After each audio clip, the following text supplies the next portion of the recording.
Alright, Banks 101, we back YouTube. We still tuning the rides today, y'all. Tuning our rides. Alright, we just did a lot of work, but this right here, they don't have a code either. 57 degrees. I don't know what the temperature is out right now. Hold on, let me find out. Alright. It's at 23 and 53 past each hour. Got a couple minutes for the weather though. It says 60, just read through the sensor.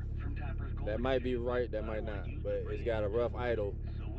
I mean, like high idle when you riding, which indicating that this number right here is making the computer think that and is making it adjust for it like that.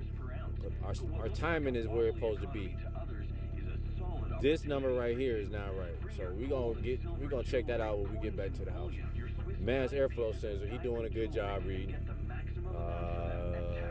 Let me see, we're gonna do, all right, throttle position, he's still, you know what I'm saying, he's still doing his job. See how long it took to idle down, y'all? That part right there. So, let me see, we got 1090, see, we supposed to be idle about 850. Everything else looked okay, but this was our main focus right here. 60 degrees, we'll be back, y'all. It'll be partly sunny, breezy, and warmer with rain and thunderstorms, some of them severe, returning to the temperature on Thursday, 69. Right now, light snow is falling and it's 36 degrees at Metro Airport. Light snow is also falling and it's 35 degrees here at our studios in Southfield. The discussions took place yesterday. They went into yesterday evening.